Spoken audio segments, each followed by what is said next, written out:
So the numbers are out, and it's not exactly what Marvel would want to see.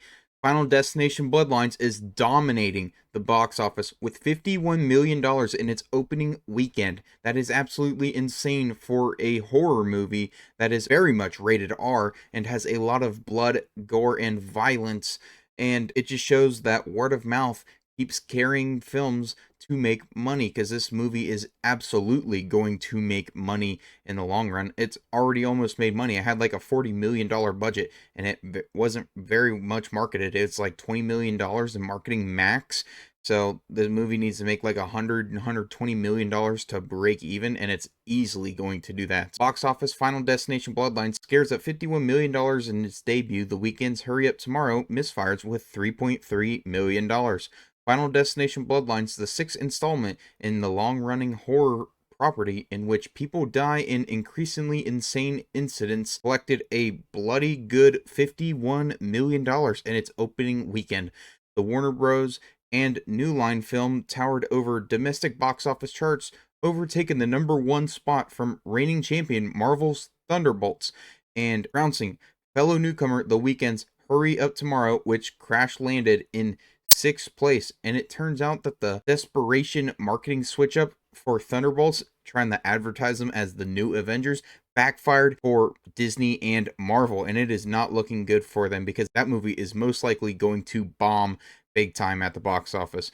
Buoyed by positive word of mouth and the best reviews of the series, the R-rated Final Destination Bloodlines shattered the benchmark for the franchise's biggest debut, outstripping the record held by 2009's The Final Destination with $27 million. It's been 14 years since the latest Final Destination Nightmare, 2011's Final Destination 5, opened in theaters. Final Destination Bloodlines earned another $51 million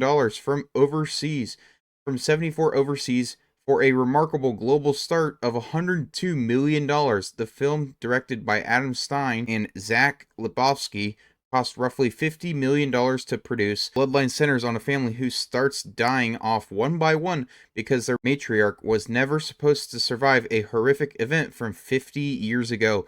Moviegoers granted the movie with a B+ grade on CinemaScore exit polls, which is high praise for such a gruesome, stomach-churning series of on-screen events. Meanwhile, Bloodlines boasts to a stellar 93% on Rotten Tomatoes, and it just shows here. Final Destination made $12 million on Sunday.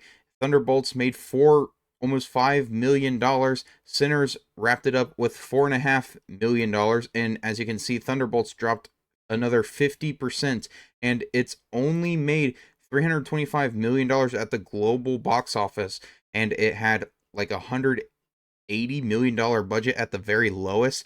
So it's got to make a lot of money to break even, almost $500 million.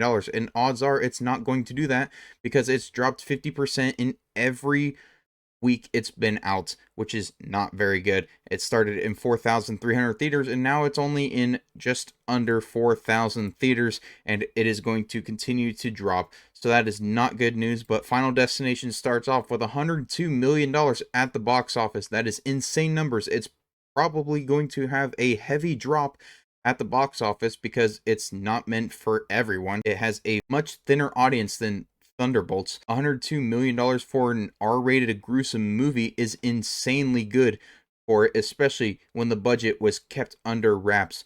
But the Final Destination dominates the box office. Marvel continues to struggle at the box office.